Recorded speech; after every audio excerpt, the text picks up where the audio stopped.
A very good afternoon to all. I welcome you all on behalf of Gandham branch, Bhuj branch, and Anand branch on this virtual CP meeting on recent amendment in Schedule 3, Accounts and Auditors Rule. I welcome our today's faculty, C. Chintan Patel from Ahmedabad, and all the chairmen of the three branches, Hardik Bhai from Anand branch, Ramesh Bhai from Bhuj branch, and Janish Patel from Gandhidham branch. Firstly, I would like to request you all to keep your right hand on your hearts for our honor of motto song.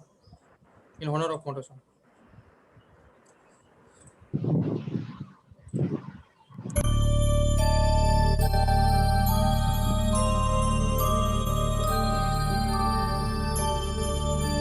य एषः सुप्तेषु जाग्रति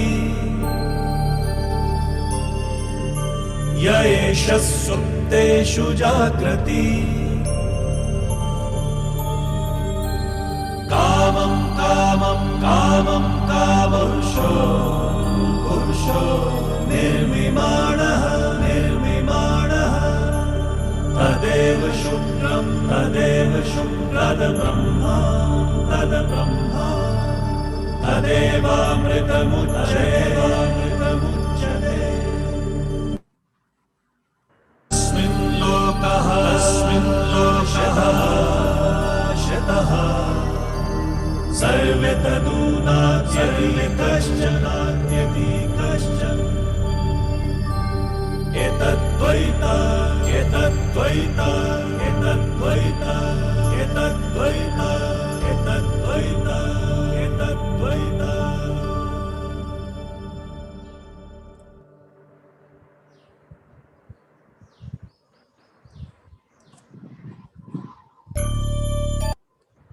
Thank you. Firstly, I would like to request Gandhidham branch chairman C. Janish Patel for his welcome address. Over to Janish bhai. Thank you, Sanjay bhai. Very good afternoon. Today's faculty regional council member C. Chintan Patel sir, C. Hardik Patel, chairman of Anand branch of WRC of ICI, C. Ramesh Pindoria, chairman of Bhuj branch of WRC of ICI, senior members, managing committee members of Anand, Bhuj and Gandhidham branch, and my dear members. I, on behalf of Gandhidham, Anand and Bhuj branch of WRC of ICI, heartily welcomes today's faculty C. Chintan Patel sir. Thank you very much sir for your devoting your valuable time for our members. Topic for the day is a recent amendment in Schedule 3, Accounts and Audit Rules. Friends, we all know that in our profession, there are numerous amendments happening every alternate day, and so it is important to update with such amendments. In the current situation of pandemic and lockdown, this is only possible through online platform. And it is our privilege that we are able to learn and to have the best faculty from over the country. For accounting and audit related matters, one of the best faculty who can elaborate each and every point in very detailed manner and to the point is C. Chintan Patel sir. Chintan sir, last seminar at the time of our president and vice president visit, which was conducted in February month, we all enjoy your session. It was in detail and explanation. Thank you sir for being our faculty once again. We hope that webinar will help our members in day-to-day activities. Thank you. Over to Sanjay bhai. Thank you sir. Thank you, Janish bhai. Next, I would like to request Anand branch chairman Hardik Patel for his welcome address. Thank you, Sanjay bhai. Am I audible? Yes. Okay. Respected Chairman C.S. Jainis bhai, Gandhidham branch, Chairman C. Ramesh bhai, Bhuj branch, MOC and Vice Chairman C. Sanjay, Gandhidham branch, C. Purvi Mehta, our most valued invited faculty C. Chintan Patel, seniors in the profession, managing committee members of all the branches, my colleagues and students. Good afternoon to one and all. It's my absolute pleasure and honor to address you all on this occasion, and I welcome you all on today's virtual CP meeting on recent amendments in Schedule 3, Accounts and Auditors Rules. Today we have with us my very dear and near friend and our own RCM CA Chintan Patel sir, whom I consider all-rounder speaker, as he can speak not only on any subject related to our profession, but not related to our profession also. And I am sure he will make the sessions remarkably interesting, and we all will be benefited by his word of wisdom. With this word, I once again welcome you all and wish you all a happy learning. Thank you very much. Over to MOC. Thank you, Hardik bhai. Next, I will like to request Bhuj branch chairman Sri Ramesh Pindoria for his address. Over to Ramesh bhai. Respected speaker of today's VCM, CA Chintan Bhai Patel, RCM WIRC, managing committee members of Bhuj Gandham and Anand branch, all members and students of Bhuj Gandham and Anand who are participating in this webinar, VCM. On behalf of all the three organizing branches, we heartily welcome all of you in this VCM. Chintan Bhai is very good faculty in this subject, and I am sure we all will be benefited by his expertise during this 2-hour session. Once again, on behalf of all three branches, we heartily welcome all of you in this VCM. Thank you. Thank you, Ramesh bhai. Next, I would like to request Purvi Madam from Bhuj Branch Secretary for introduction of our today's faculty. Over to you, Purvi Madam. Am I audible? Yes. Thank you so much, Sanjay bhai. Good afternoon, everybody.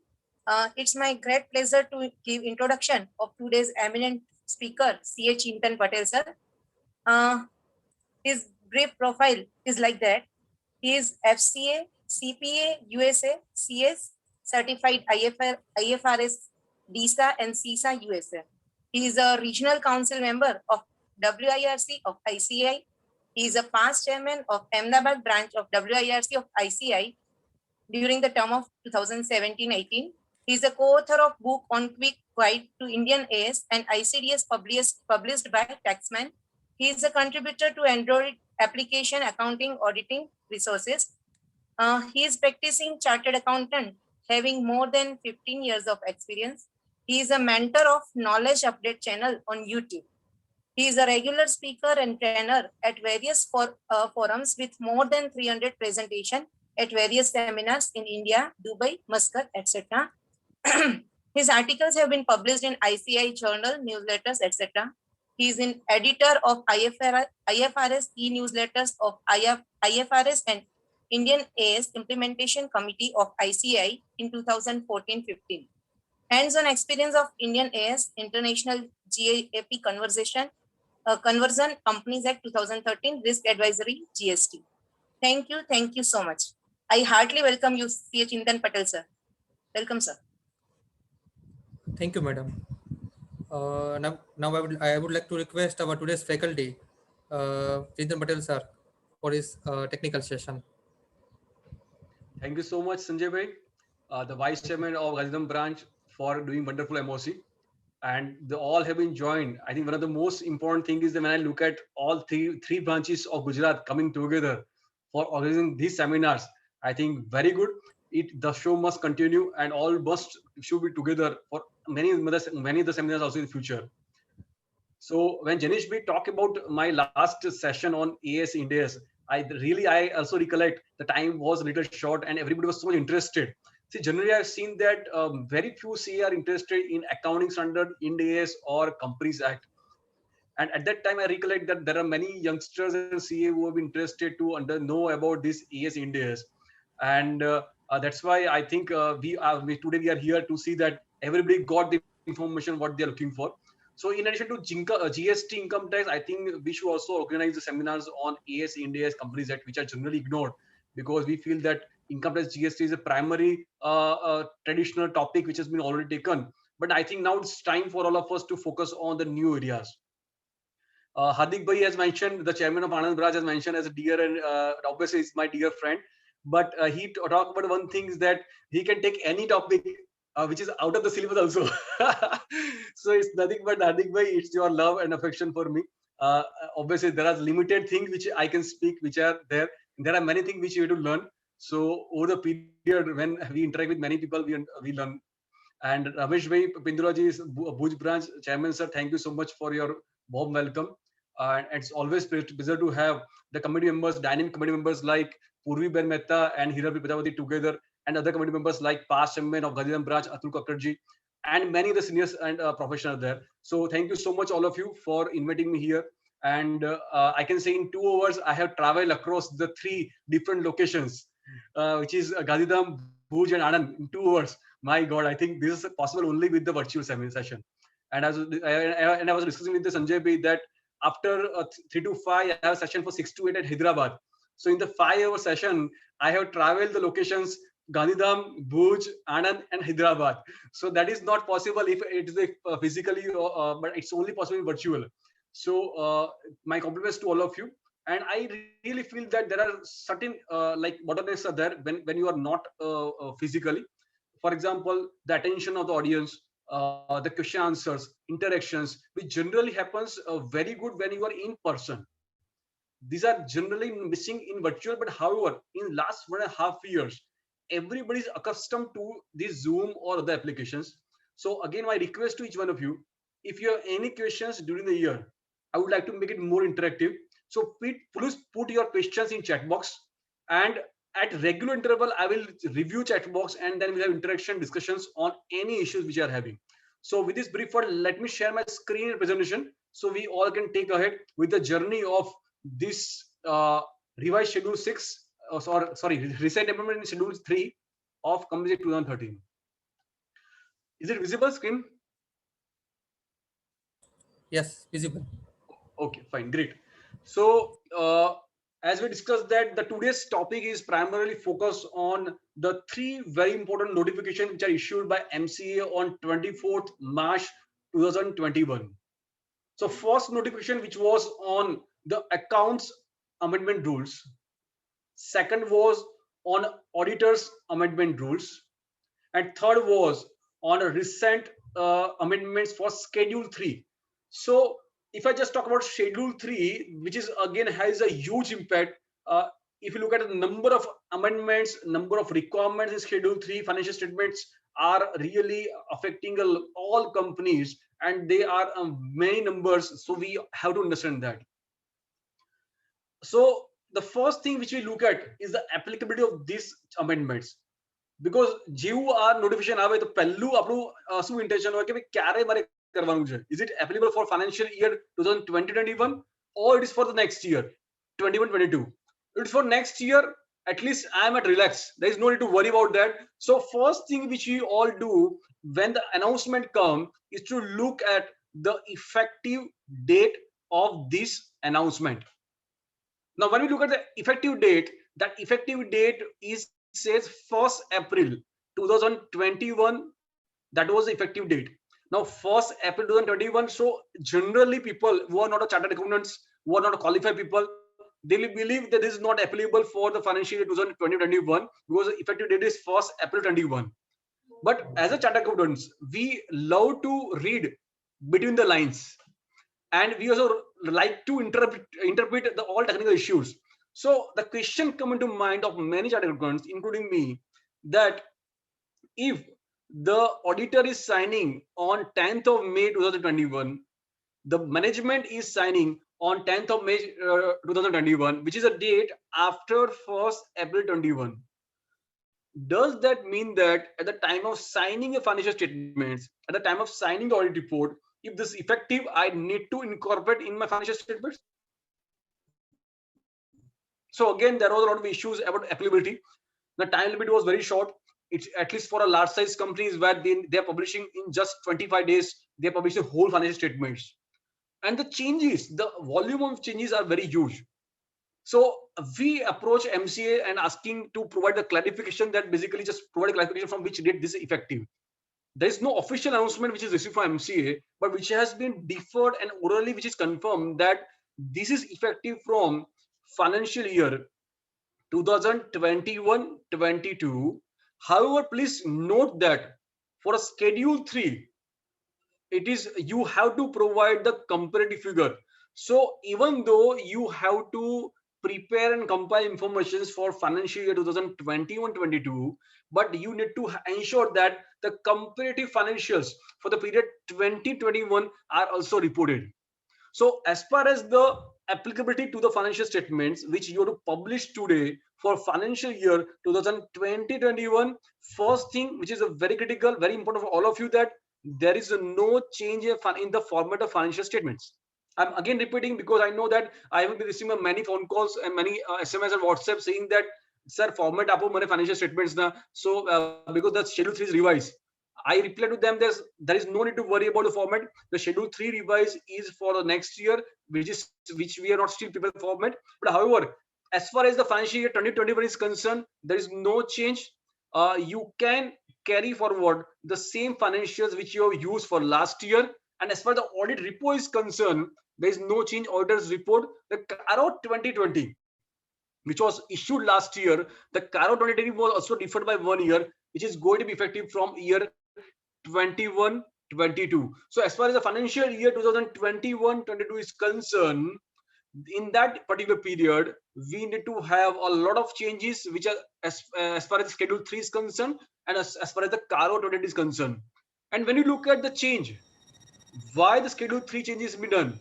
What is the reason behind Schedule 3 change done? So I think the answer to the why lies in nothing but the CARO 2020. So what I have done that during my presentations, I have taken along with the Schedule 3, there are few related informations of CARO 2020 also I have taken together.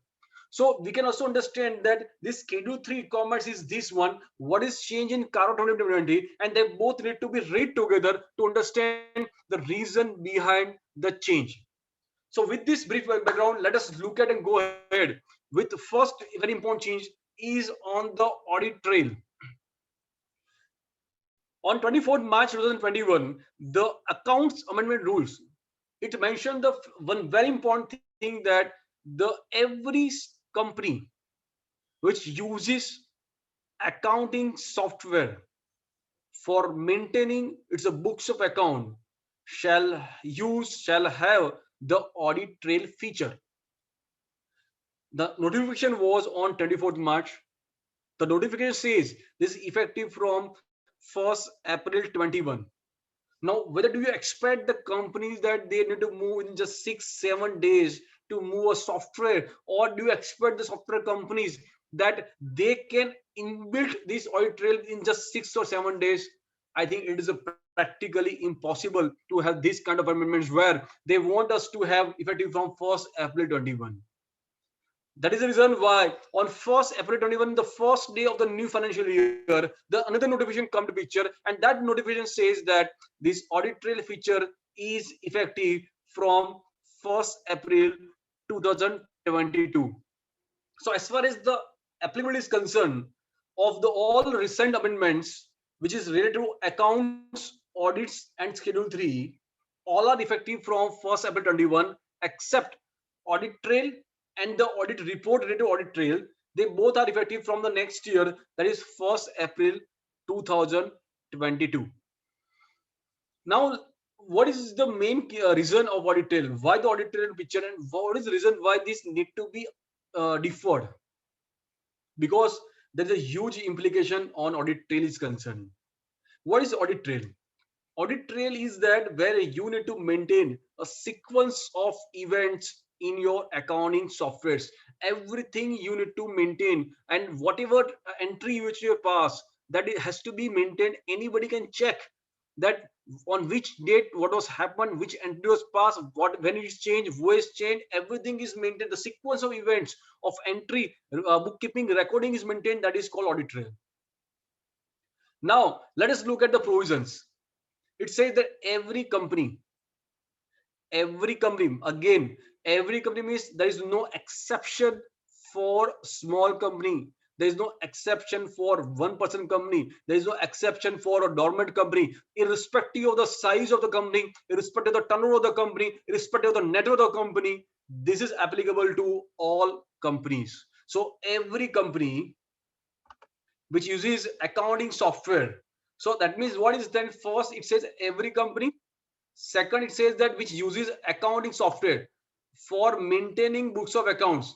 That means if a company is not using any accounting software for maintaining books of accounts, in such case, this provision is not applicable. However, in my view, more than 95% of the companies must be using the accounting software. Then will be a very, very less cases where the manual system of recording and bookkeeping has been maintained.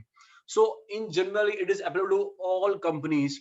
Every company which is using accounting softwares for maintaining its books of accounts, shall use such software which has a feature of what? First, feature of recording audit trail of each and every transaction.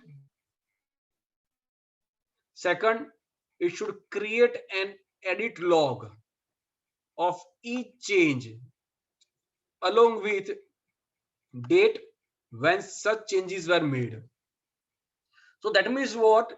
Here, one very important thing is that let us take one example.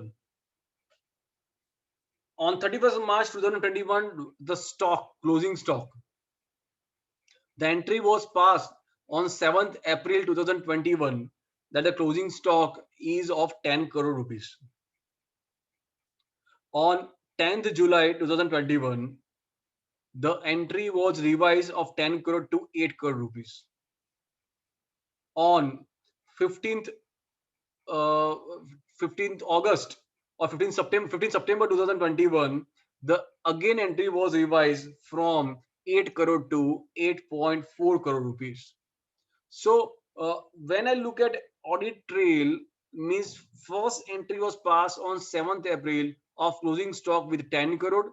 Then the entry was being changed on 10th July to 8 crore. And then 15th September 2021, the entry was revised to 8.4 crore.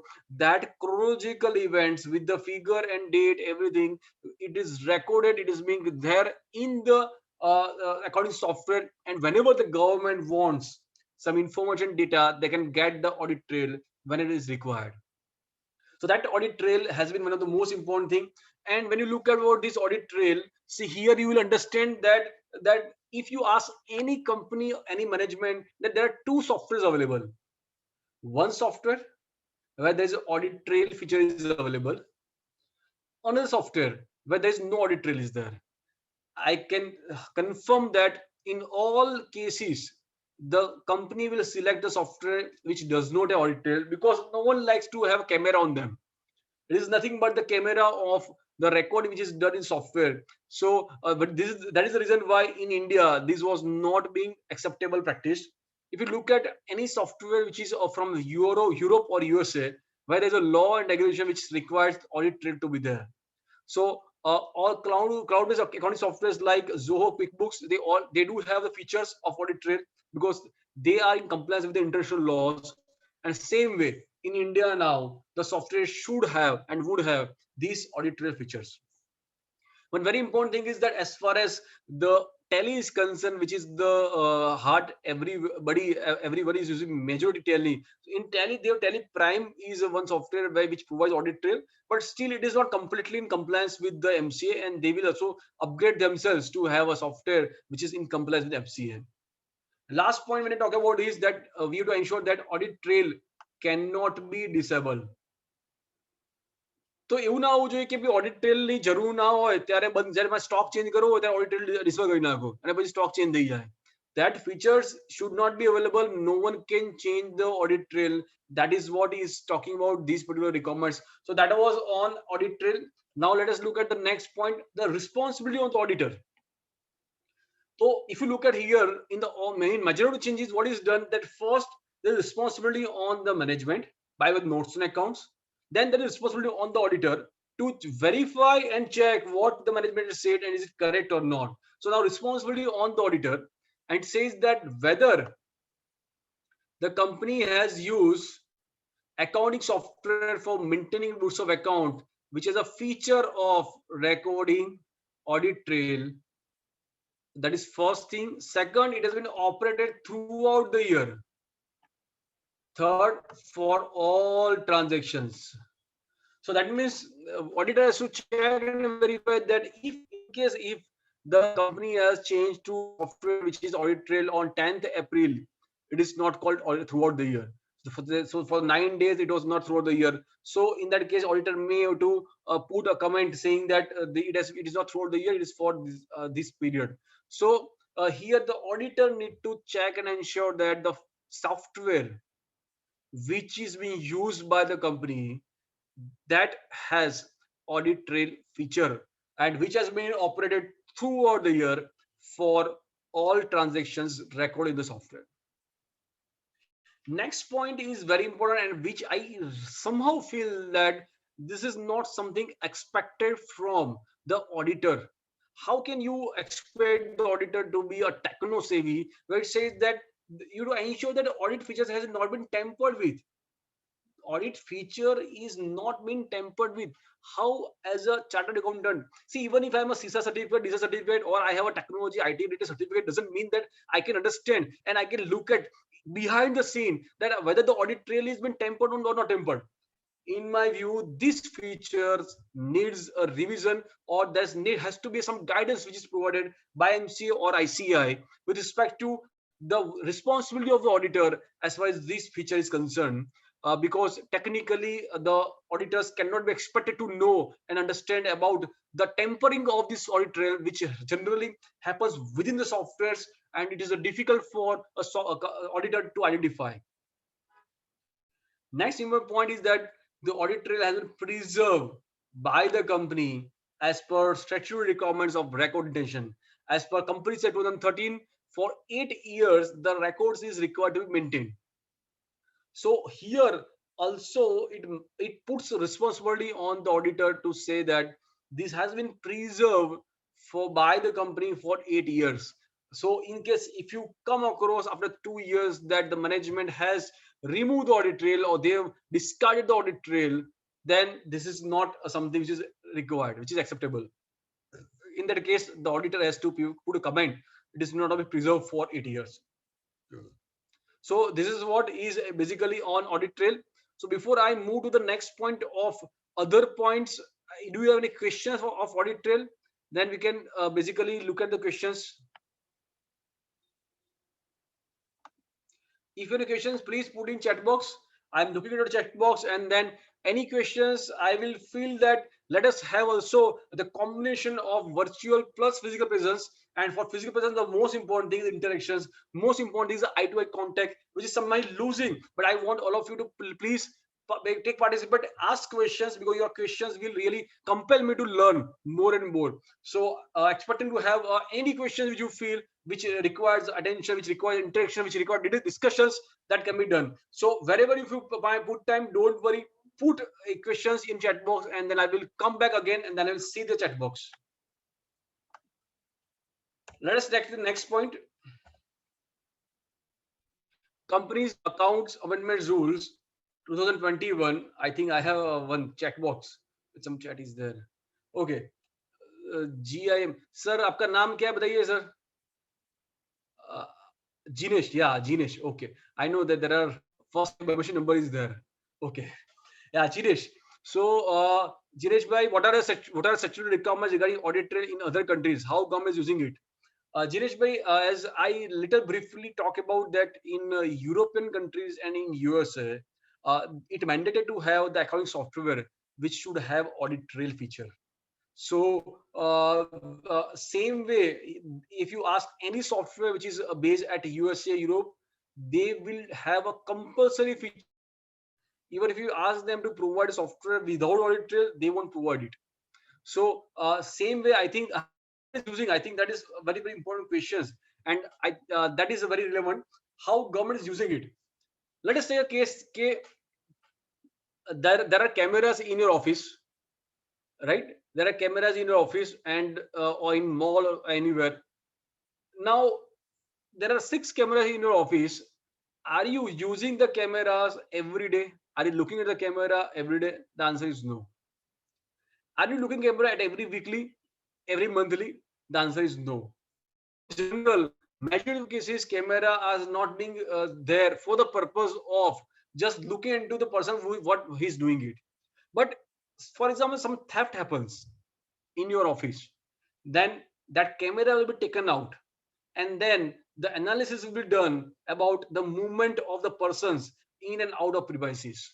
Same way, the audit trail is nothing but a camera in your accounting software, camera which records the behavior and the accounting pattern of the company. And this camera has been used and taken only in the case where there's a need. So most probably in the case like fraud, there is some kind of misappropriation, there is some kind of where government wants to inquiry investigations, whether it's a MCA or GST or income tax, they would use this for the purpose of inquiry investigations.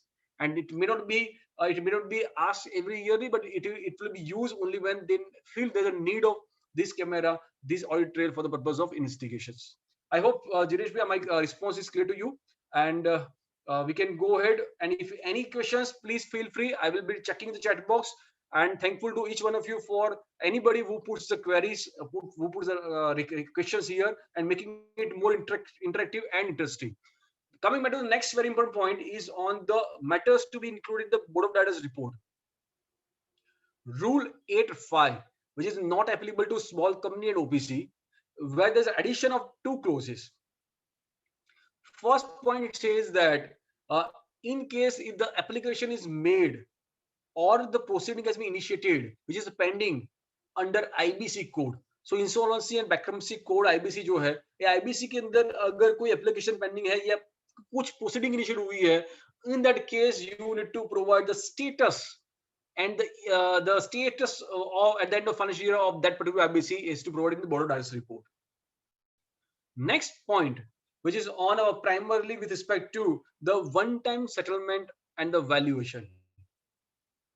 It is a tendency that when I want to take a loan, for obtaining a loan, I have to provide the valuation report, or the valuation report is done by the bank, or it has been provided.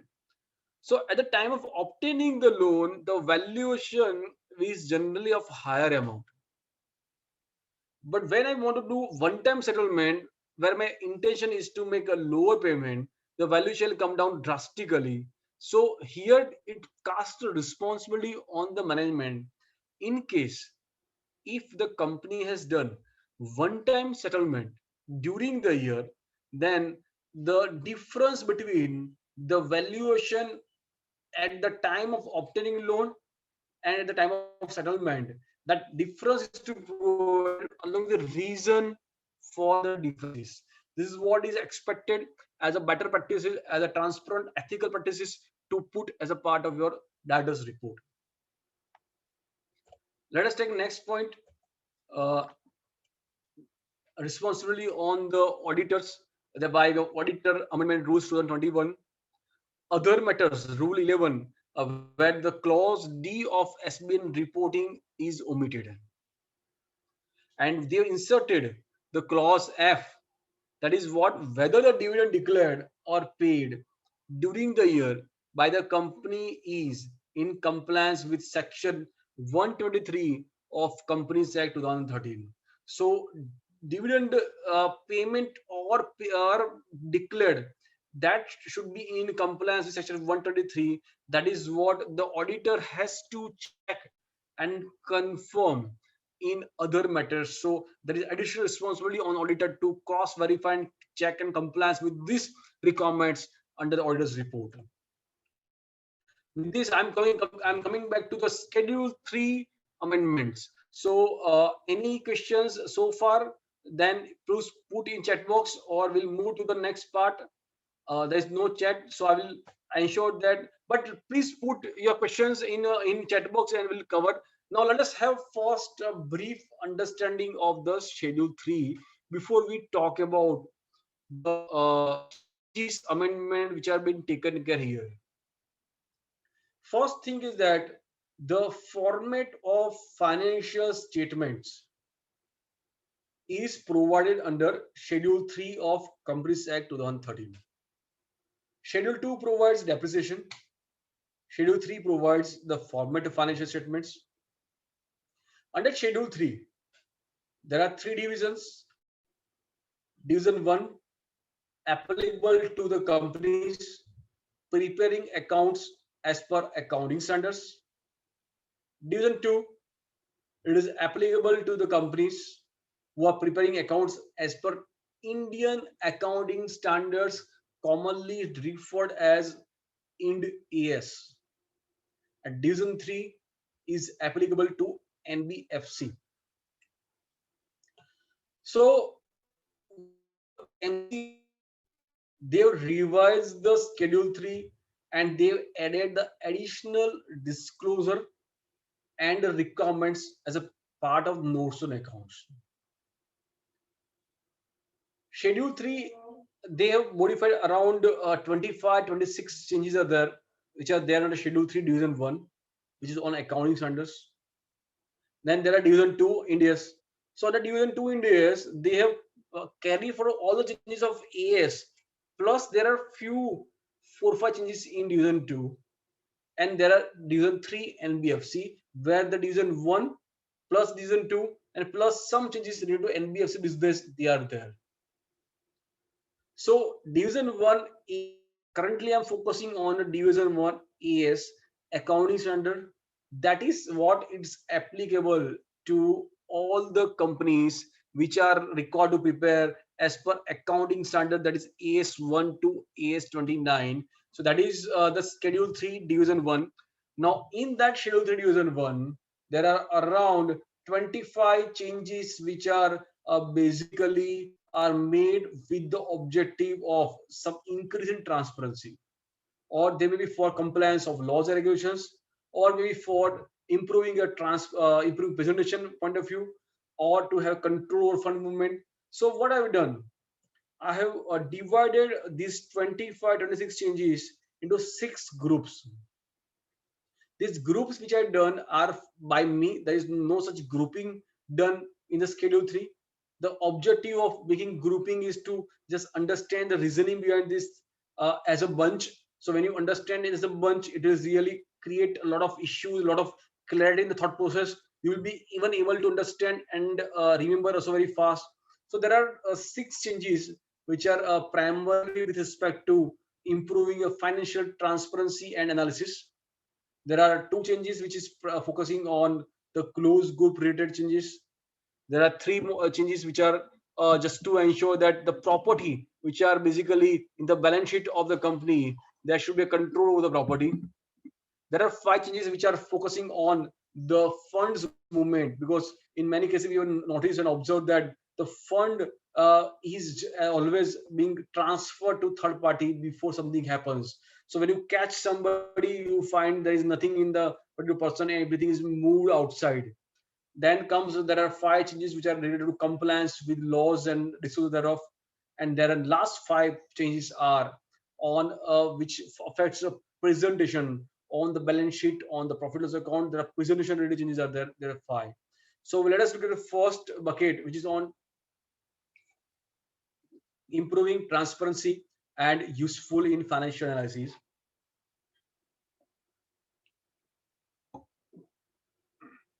These 6 changes, which primarily focuses on trade receivable aging, trade payable aging, disclosure regarding revaluation, CWIP and intangible assets under development aging.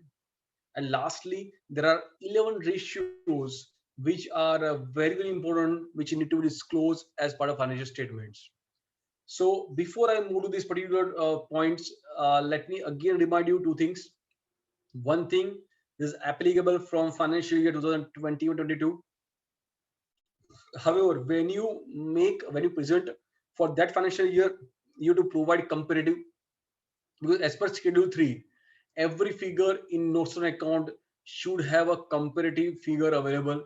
So you have to provide a comparative figures for everything which you disclose. So as on 31st March 2021, which is financial which you're going to finalize today, you have to see that in case in certain companies, some of the issues are very big, you can try to sort it out the issues today itself instead of waiting for next year, because otherwise next year, today's figure, March 21 figure is going to be reported.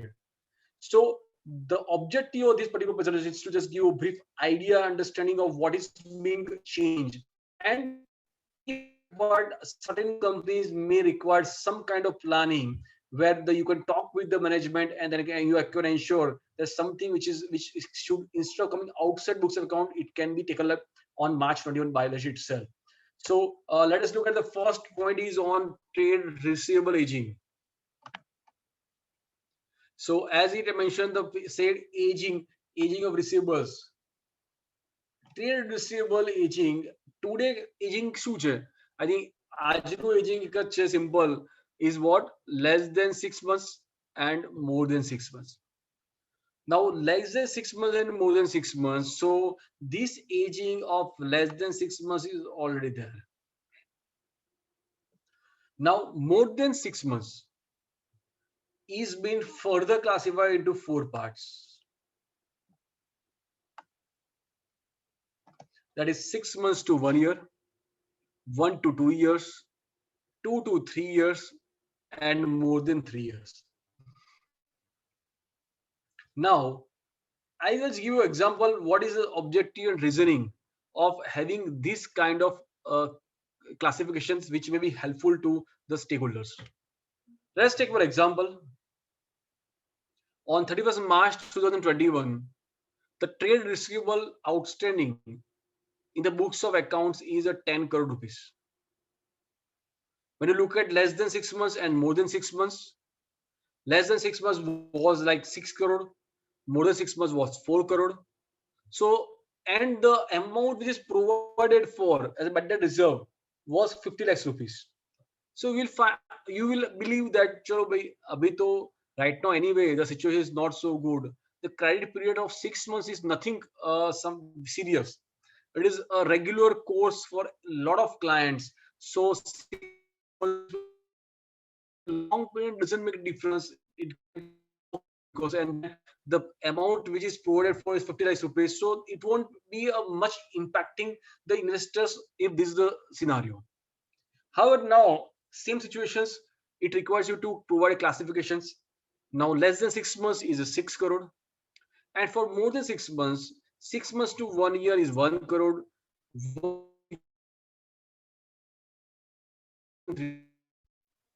Now same company, same figure, and if I ask a question that whether this is appropriate, then you may respond that no, now this particular company requires to have more evaluation. Why? Because 6 months, more than 6 months amount 4 crore is okay, but when more than 1 year is 3 crore, more than 2 years is 2 crore, more than 3 years amount is 1 crore, where the amount which is provided for is just 50 lakhs rupees, that really put a lot of question marks on the amount which is recoverable. So I think this will have a huge impact as far as the trade receivable, because in many cases we have seen that for so many years the amount continues and continues, and there is only two classification, less than 6 months, more than 6 months, and then that classification has lost importance. Less than 6 months, more than 6 months has no importance unless until you provide and look at the aging which is in this fashion. So this will provide a lot of information to the investors for doing analysis, and management need to be also cautious. Auditor also has to be more cautious, and they need to ask a question that if your amounts outstanding for more than 3 years is 1 crore, then why the amount of receivable bad debt reserve is there may need to be created a more provisioning or more write-off than what is today. So it will provide a lot of information to the stakeholders and the investors. Now here you can look at on left hand side, it is to be further classified into the undisputed and disputed, right? Undisputed trade receivable considered good, considered doubtful. Disputed considered good, considered doubtful. So this undisputed and disputed, this is what you have to provide a classification with the what is the amount of good and what is the amount of doubtful. And now one more question, which is that how to compute aging. So for that, the MCA says that you to compute aging from the due date of payment. From due date of payment. Now, what is due date of payment?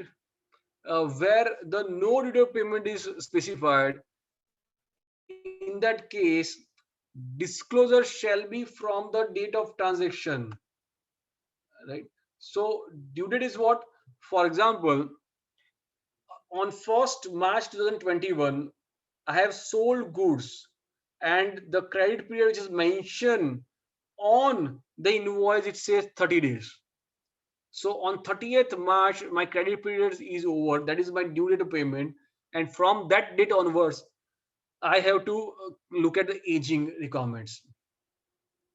So where no due dates, now comes the where no due dates specified. Now, in many cases, in the small companies, the credit period is not specified at all. If it is not specified, in that case, the date of transaction is your due date. So 1st March 2021, that is a date, that is the invoice date where the transaction happens, and there's no mention here. So 1st March 21 becomes my due date. So this is what you need to compute when you look at the aging. And let us look at unbilled dues. If you have some amount where you have the work is done, but the invoicing is not done, billing is not done, it's called unbilled dues. If any unbilled due is there, that you have to show separately. So this is what is basically recommended as far as the trade receivable aging is concerned. Now let us look at the next very point on a trade payable aging. As we discussed on trade receivable aging, same way there is also a trade payable aging. In trade receivable aging, there was a need to disclose less than 6 months.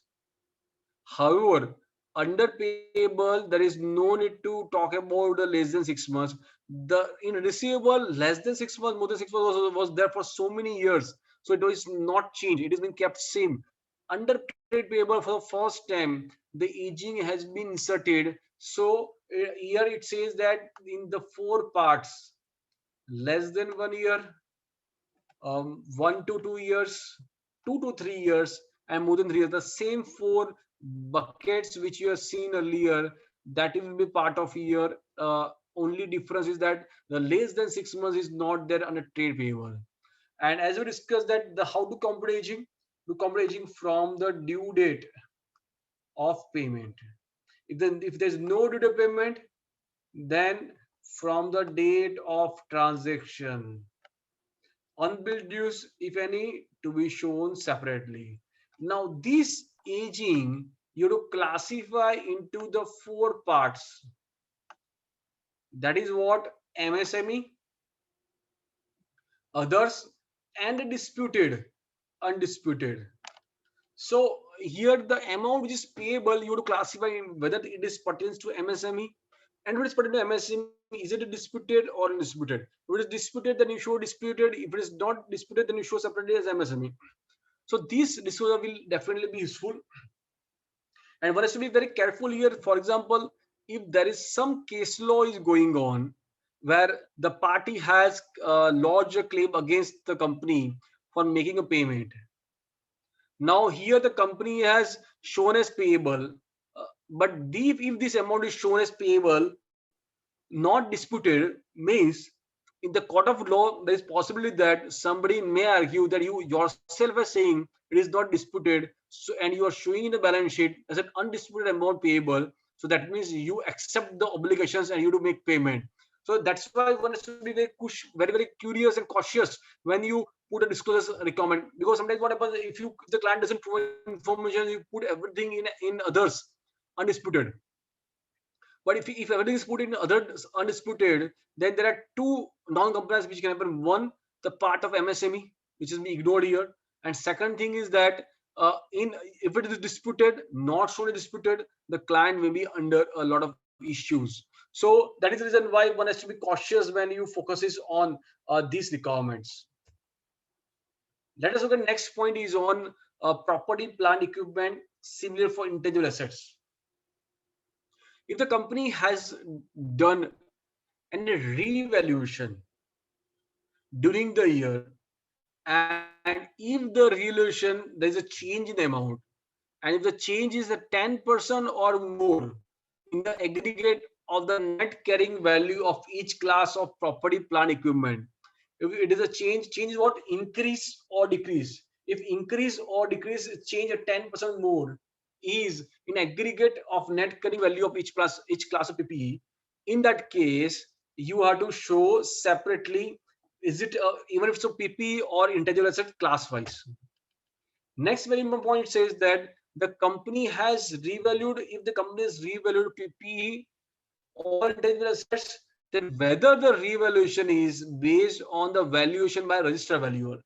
I think we all are aware of one very important point, that registered valuer. So that is what, whether it is done by registered valuer or not, RVO is one very good opportunity for all professionals. So in case if you're interested for doing valuation assignments, you can really look forward this new opportunity where there is ICAI RVO. ICAI has been authorized to act as an intermediary for the conduct for providing training programs. So you can do a registered valuer course. You can pass examinations. If you pass examinations, then you can maybe treat as a registered valuer. And here it says that whether revaluation is done by registered valuer or not. That is what the additional information to provide under this Schedule 3 requirements.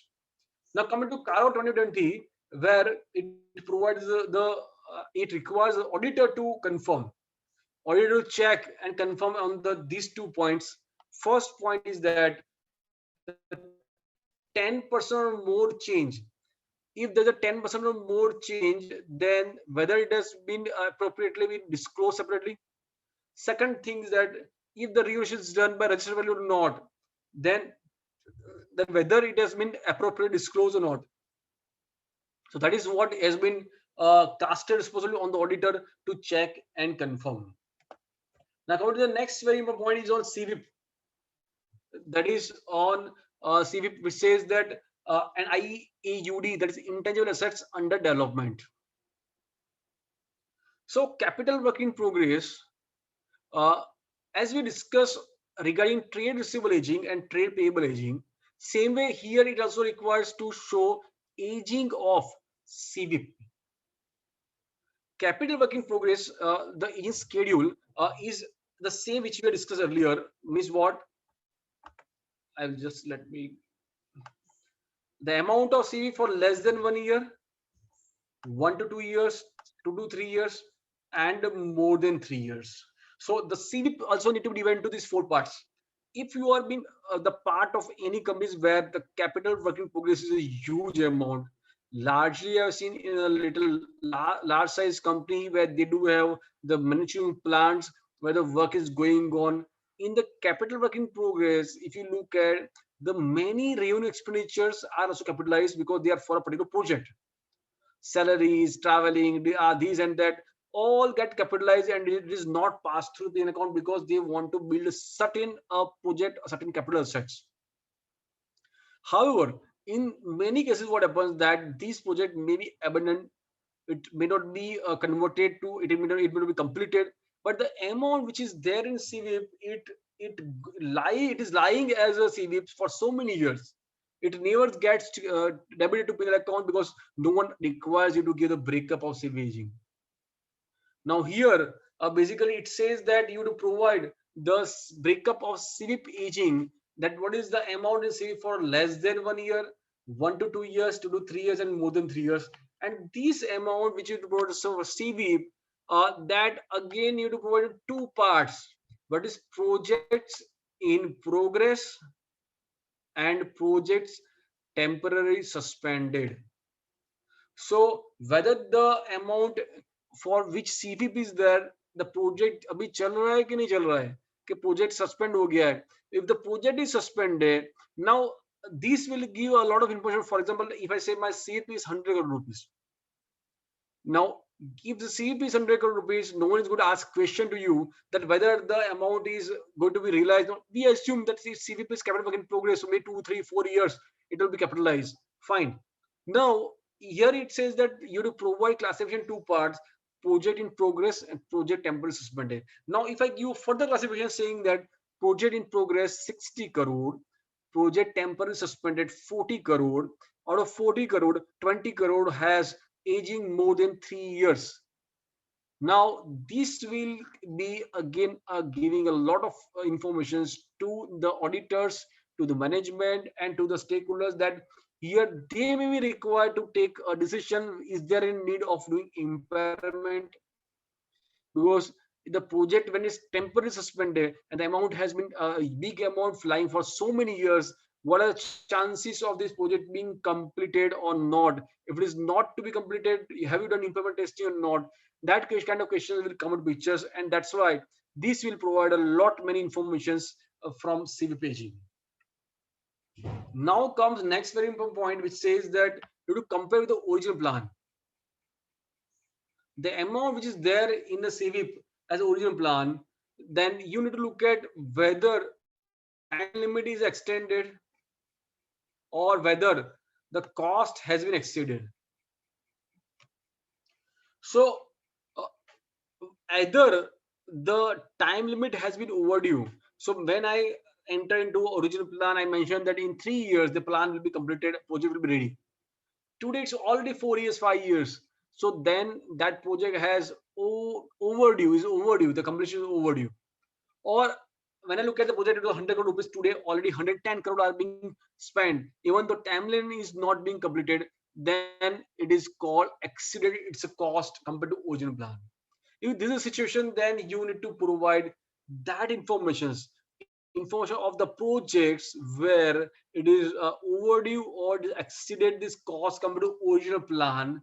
So what is original plan? How to do original plan? How to get information? That's are a lot of questions which may arise, and I'm sure that ICI is currently working on the guidance note on Schedule 3, which will have the answer to many questions which may arise here in particular implications. So to be completed in project 1. So here you have to provide information, project wise information. Project 1, what is the amount where you expect to be completed within 1 year, 2 years, 3 years, and more than 3 years. So project wise informations, and when you expect this to be completed, that you have to provide for the project which is overdone, which is overdue or exceeded the cost compared to original plan. That information to provide in the part B of this CV aging schedule. And where the activity has been suspended, then that information you have to provide separately. So this is what the requirement on a capital work in progress and intangible assets. In my view, I think this will have a lot of impacts on the large companies financial statements where you study. Even if you're doing, like, for investment point of view, studying the annual report, here you will really enjoy studying and review financial statements, because the auditor report is long, the Caro reporting is long, notes on accounts has a lot of information where it gives a lot of information to study and to discuss these things. So I think the many information now, any decision you can take, it will be a much more mature decisions, because information is flowing in the financial statements are more detailed, and it will give a lot of transparency to the working of the company. Coming to the next very important point is on the ratio analysis. Up to this point, the ratios are being generally done by the analyst. So analysts generally do, they put all financials, they change as per the requirements, and then they do ratio analysis, and then they do make decisions that what to do for this. Now, what the government has done, that they want to include this as a part of the notes on account annual report. So the ratios are, there are 11 ratios which are included here. Let us look at the first 4 sets of information. That is current ratio, debt equity ratio, debt service coverage ratio, and return on equity ratio. These 4 sets of ratios are primarily focusing on the current, non-current type of things, plus what is the composition of equity and liability, and what the amount you can cover from this. These are the 4 things which are focusing on these points. Then there are 4 sets of ratios which are primarily to turnover. So just a proportion to turnover, these ratios are being doing, right?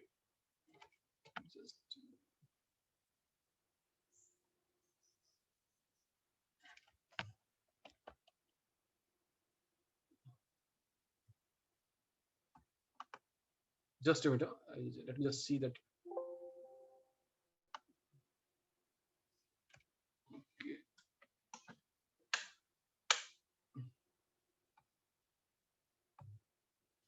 I'll just take a couple of minutes to first look at, is it being done properly or not.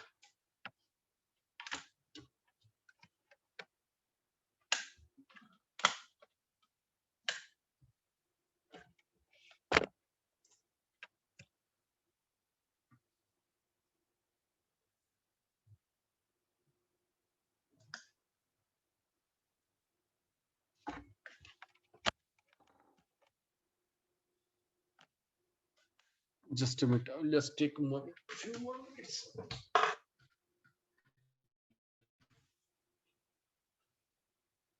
Yes. Okay.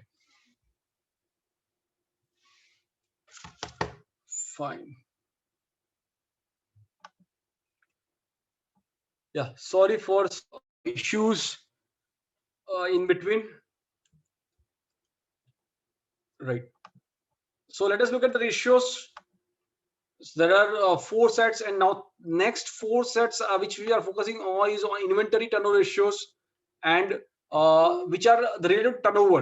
So what is the proportion of inventory to turnover, trade receivable to turnover, total payable to turnover, and net capital turnover ratios?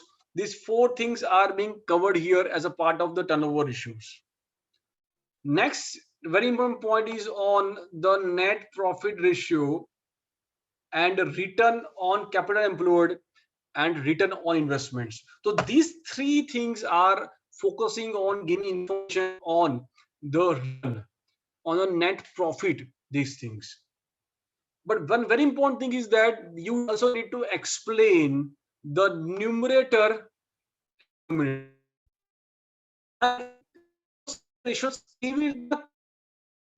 What is on numerator, what is in denominator, that you have to also mention in these particular situations. So numerator, denominator, for example, let us take current ratio. So current assets, you have a current liability, fine, but current assets include which informations? You have to just ensure that from financials one can easily understand what is included in the numerator and what is included in the denominator. So that is to be explained here. And if there is a change from previous year, which is more than 25% as compared to preceding year, in that case, you need to give reasoning, the reasoning why this change is more than 25%. So if the current ratio last year was 1:1, now it is changed to 1.33:1. So that is more than 25% change. Then we need to provide the reasoning, what will be the reason for a change more than 25% plus or minus. That is what this particular financial ratio is talking about. Now the responsibility on the auditor. Auditor, if you look at here, it says that on the basis of financial ratios, just look at the responsibility of the auditor on the basis of financial ratios. Aging, હવે આજે ageing આપણે આપ્યું છે, trade receivable, trade પેયેબલ, ageing એ એમને નથી આપ્યું, આપણે એને જોવાનું છે, ચેક કરવાનું છે. Financial ratios, ageing and expected date of realization and payment of financial assets, financial liability, other informations, auditor's knowledge, management plans. આ બધું જ કરીને આપણે શું કન્ક્લુઝન કરવાનું છે?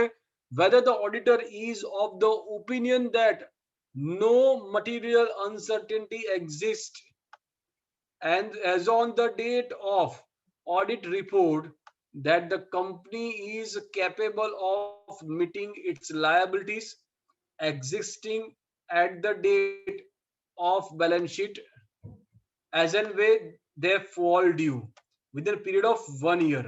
तो બેલેન્સ શીટ ડેટ થી લઈને 1 વર્ષ, 31 માર્ચ 2021 બેલેન્સ શીટ ડેટ મારી છે, તો એનાથી 1 વર્ષ 31 માર્ચ 2022 એની જેટલી પણ મારી ડ્યુ ડેટ થાય છે એ લાયબિલિટી, બધી જ liability due date based on my financial ratio, based on aging, based on informations, knowledge, plan, whether uncertainty exists about the capability of the company meeting these obligations.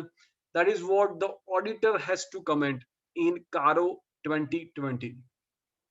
Now coming to the next very important point is on the closed group related transactions. It is always an issue when there are transactions where the group is there, because when the group is there, there is always a question mark on the arm's length, there's a question mark on the genuineness of transaction, there's question marks on the routing of the fund. So and when there is shareholding or sold, these all provide a lot of information to the stakeholders. if company owner himself is selling its stake, that means it may cast a responsibility on somebody who believes the owners. So there are two information which are related to that, which is on one on disclosure of a promoter shareholding, and second is on loans or advances granted to promoters, directors, KMP, and related parties. First point is that you need to disclose promoter shareholding irrespective of number of shares held by promoters. Today, the Schedule 3 requirement says that more than 5% if anybody holds, you have to provide these informations. I also remember I'm taking sessions for companies for so many years, even Schedule 3 when it was coming new time. At the time also we mentioned that somebody if they want to hide themselves, they may divide into the less than 5%, so it cannot be shown. So now the government has done irrespective of the number and percentage. What is to understand that what promoter is holding and which are the promoters is holding. Then possibly there may be 10 different entities of promoters which are holding a percentage where it may be less than 5%, but it may be cumulative of very big amount. So it says a promoter's name. Who is promoter? I think promoter is defined as per Companies Act. So as defined in Companies Act 2013, you have to look at promoter definitions. So you have to provide promoter's name, number of shares hold, percentage of voters, and percentage change during the year. So what is the change of percentage during the year? That is to be also be provided here. Now this has to be provided separately for each class, right? So this will make sure that any holding of promoters, it will be given in the notes accounts. That is one. Second thing, whatever change, increase or decrease of promoters holding, that will also provide a lot of information to the shareholders about the company's future, what the promoter is thinking about in the future about the company. These kind of signals can be received by the shareholders when you look at this number of shareholdings and percentage. Next point is on the loans and advances to related parties.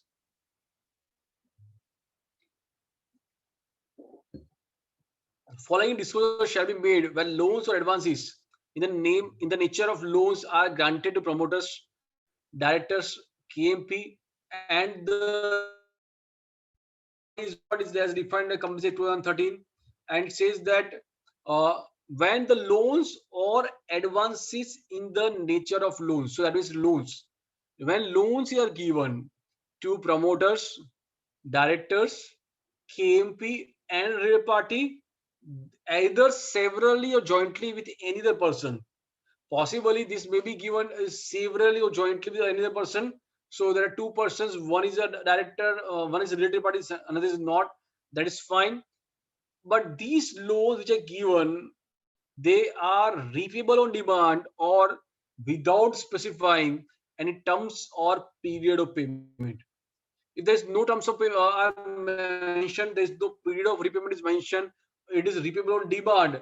In that case, these need to be disclosed here with the promoters, directors, KMP.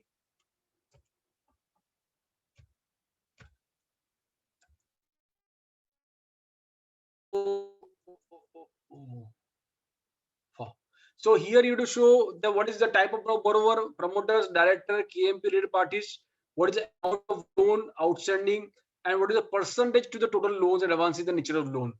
AS 18 and Indus 24, they both provide the guidance on a disclosure for related party transactions. So possibly there are many information which are already captured by AS 18 or Indus 24, but still something which is not captured, like percentage of the total loans and advances, the nature of loans, that may be provided if it is other things are already captured by related party transactions. And again in CARA 2020, it says that whether the company is granted, if granted, what is the aggregate amount, what is percentage thereof, what is total loans granted, aggregate amount of loan. This all is to be basically confirmed by the auditor in CARA 2020 also, as far as the disclosure which is done by the company. Now comes next very important point is on the control property. For there are mainly three things. One thing is on details of benami property held. Second is a relationship with the stock of companies, and the disclosure regarding deeds of immovable property not held in the name of the company. Do you have any questions? Let me look at chat box. Is there any questions? There is no question chat box. Jinesh bhai, તમારા સિવાય કોઈ question પૂછ્યો નથી.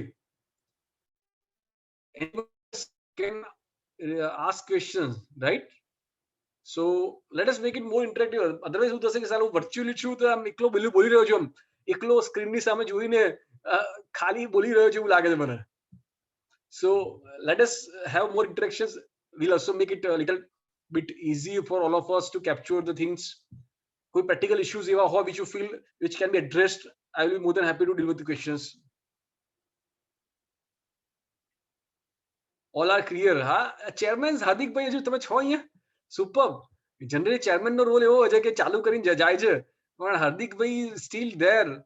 Great sir. What a commitment. Okay.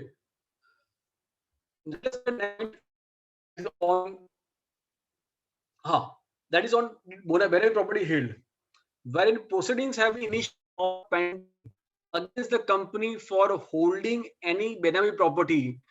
Benami Transactions Prohibition Act 1988. So, if any proceeding is initiated under Benami Transactions Prohibition Act, if that is something which is done, in that case, you have to provide a disclosure. So disclosure which may range with respect to the details of such property, amount thereof, details of beneficiaries, whether property is in the books of accounts, if not in books of accounts, fact thereof, if against the company under any law, what is the nature of proceeding, status, company's view on same. So this all information is required when there is some proceeding is initiated or pending against the company under Benami Transaction Prohibition Act. If there's no proceeding, no need to worry, there is nothing to be provided. Again, under CAR 2020, the responsibility is cast upon the auditor to confirm that if any benami property has been there, then is it be properly disclosed or not? That is to be provided in the financial statements. Now coming to the next point is on a stock of companies. Now, if you look at the reason of this stock of companies, here it says that where company has any transactions with companies that are struck off.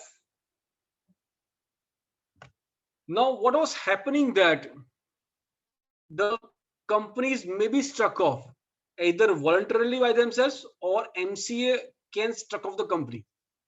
If the companies are struck off and there is some outstanding balance in my books of accounts on my company, which is an ongoing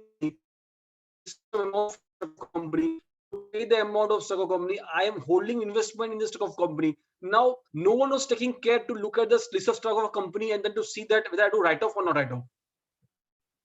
Now, the responsibility cast upon that you need to verify and check that is there any amount which is outstanding in balance sheet, which is related to stock of company. So the list of stock of company is available on MCA website, and you need to look at download and then you need to see and counter check whether do you have any balances which may require written off as the company is already struck off. So if it is not still, it's okay, you can show and disclose here. So here it says that investment securities, receivables, payables, shares held by stock of company, other outstanding, if any is there, you to provide the balance outstanding and what is relationship with the stock of company, and the name of stock of company is also provided.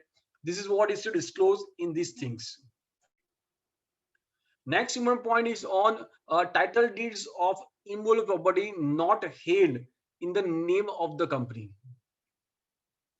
See, આનો જે main objective છે કે sometimes in many cases the land, which is one of the most important asset for any company, land is in the books of accounts, in the financial statement, in the property and equipment. However, land is not owned by the company, and the land sometimes it is owned by the director or some relative or promoter of the company. The most important asset which has the value which is going to increase, others may come down. It is generally owned and held by the director property in their own name. But in the balance sheet, you will find the land there. So in that case, just to protect the interest, just to give the information for the stakeholders to understand that whether these properties are in the name of the company or not, here it says that you need to provide the information that in which line item this immovable property is there. So it can be either land or building. Generally, building is capitalized because practically building depreciation is being allowable. So people will take building the name of the company. They will take depreciation. Land there is no depreciation, so land is increasing in value. So, however, so whether it is a land or building, is it a part of my PPE? Is it my investment property? It is held for disposal or others. तो कहाँ पे छुपी है? वो that is the line item in balance sheet. Then description of the item property, land or building. Now you have to provide the gross carrying value. Title deeds are held in the name of whom? Company के नाम पे नहीं है, पर किसके नाम पे है? और जिसके नाम पे वो क्या प्रमोटर है, डायरेक्टर है, रिलेटिव है किसका? तो you just mention और एम्प्लॉई है. So you mention that particular person who holds that, who is the relation of that particular company.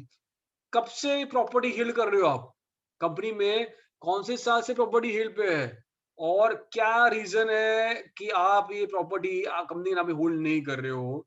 That has to be disclosed and provided here under this title deeds not held in the name of the company. Again, there's a responsibility on CARO, which talks about the things where the title deeds of immovable properties are in the name of company or not. If it is not, then is it appropriately disclosed in financial statement or not? That is being asked by the auditor to check and confirm in CARO 2020. Now, before going to the next point, let me look at if I have some chat. There is some comments in chat box. Okay, Jinesh bhai, તમે બહુ active છો.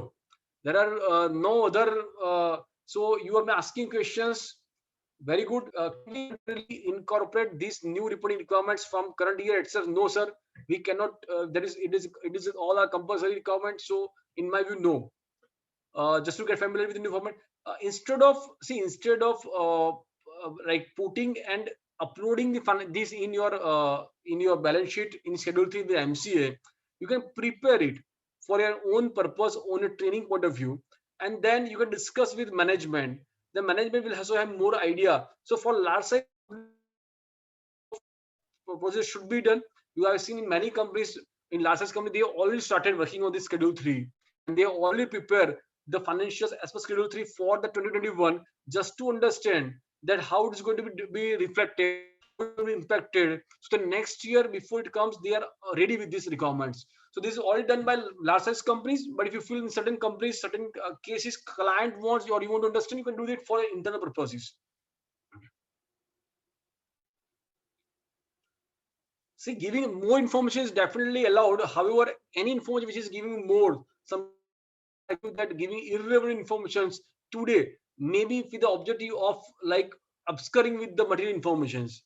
So that is the reason why it is recommended not to give for a Schedule 3 changes for 2021, but you can do it for next year.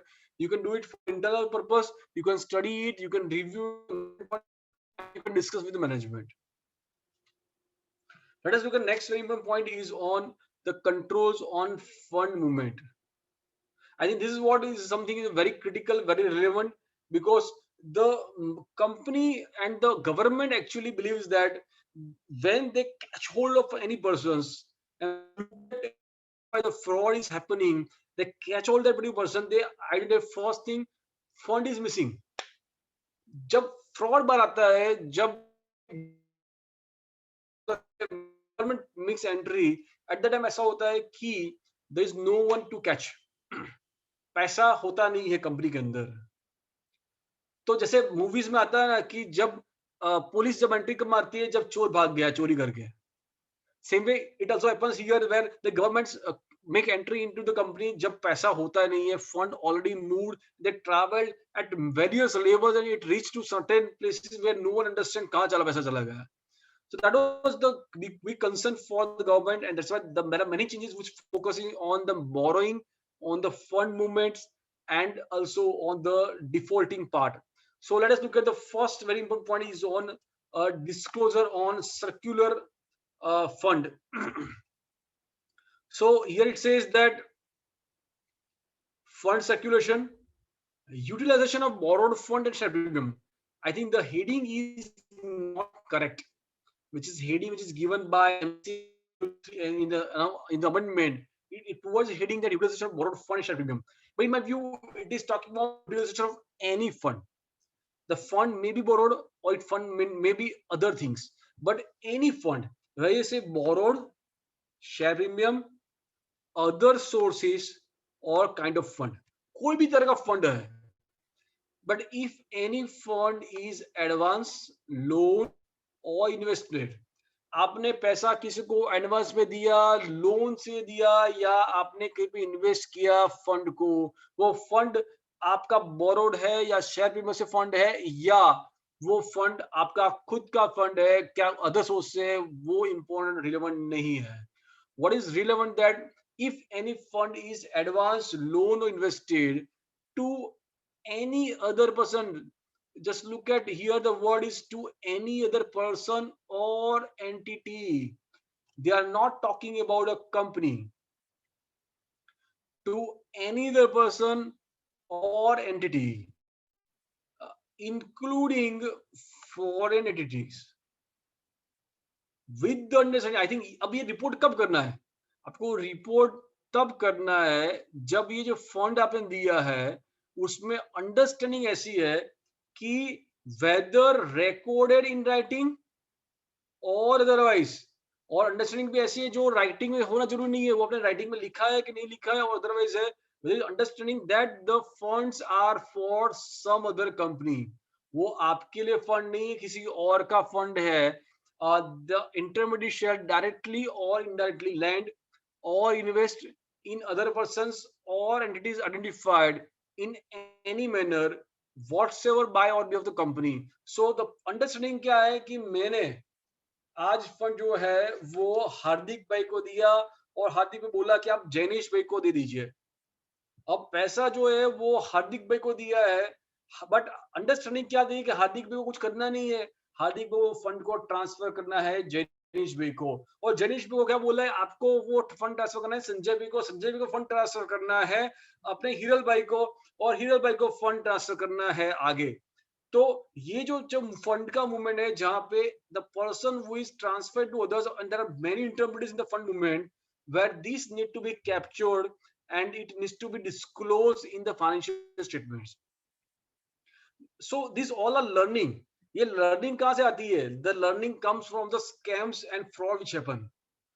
Companies Act जो पूरा change हो गया 2013 का Companies आया, उसमें आप देखोगे काफी प्रोविजन जो है that is because of the Satyam fiasco which happens.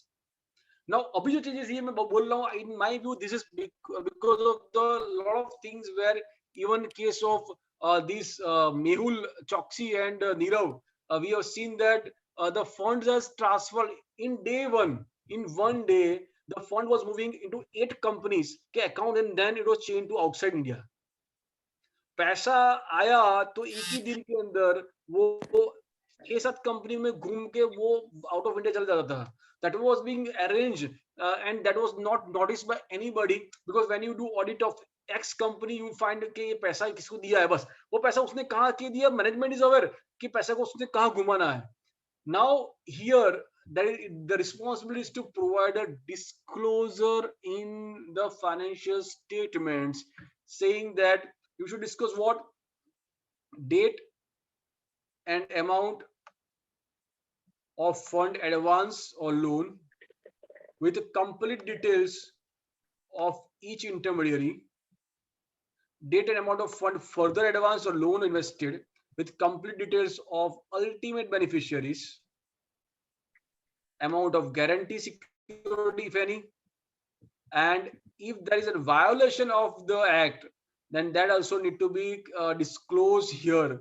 So this is what is being talked about in the utilization of fund. So here point number 1 is focusing on the fund which is advance loan invested, that is funds given.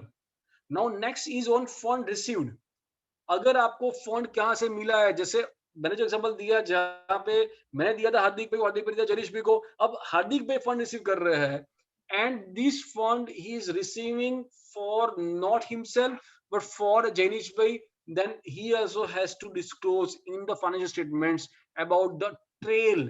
So everybody in the trail are under obligation to disclose, and the management under obligation to disclose, and the responsibility also in the auditor to check and confirm that what is disclosed is appropriate, there is no misstatement, there is no unreasonable thing which they notice, and there is no other funds which they have reason to believe which may be required to be disclosed here but how is not disclosed. So this is what again responsibility on the auditors to check and confirm on the fund circulation. Let me just look at if there is some chat box is being highlighted here. Pritesh bhai, are these financial statements are applicable for financial statement 2021? Sir, nahi. Pritesh bhai, मैं चने आ बात फरीदी को I know this is a very crucial for all of you. The changes are effective for financial year 2021-22. 21-22 માટે effective છે, પણ તમારે 21-22 નું તમે જ્યારે આપશો ત્યારે you to give comparative figure, 20-21 ની comparative figure તમારે આપવી પડશે. So financially these changes are effective for year 21-22. Again I'm putting the one very important thing to all of you કે 20-21 ના financial years બનાવવાના હોય એ વખતે તમે 19-20 માં જે financial statement નું ફોર્મેટ હતું, જે audit report format હતું, same format of financial statements or report you can use without any issues. So 20-21 માટે કોઈ ચિંતા કરતા નહીં, પણ આપણે આ સમજવું પડશે. These all are very critical things because 21-22 ની અંદર comparative આપવા પડશે, and these disclosures are in certain companies, certain cases will affect huge in the financial statements. So we need to be geared up for this. Let us look at next point is on the borrowing, where the company has not used the borrowings from banks and financial institutions for the specific purpose for which it was taken at the balance sheet date, the company shall disclose the details of where they have been used. If the borrowing has been taken for a specific purpose, the purpose for which the borrowing has been taken, if it is not used for that purpose, then the management has to disclose in notes and accounts that for which purpose it has been used, how it has been used. This again has a lot of issues because under the bank's terms conditions you are obliged to use only for this purpose. If you put disclosures, then the bank will caught you, and if you don't put disclosures, MC will catch you. So यहाँ पे खाई वहाँ पे खाई, आप खड़ी जगह पे आपको डिसाइड करना है कहाँ पे खुद का आना है, right? So this is what the information is on the specific purpose. Now coming to the next point, which is a very very important, and why it is important, because the company जो CC limit लेती है, जो working capital limit लेती है, and working capital limit or CC limit are based on what? They are based on security of the current assets.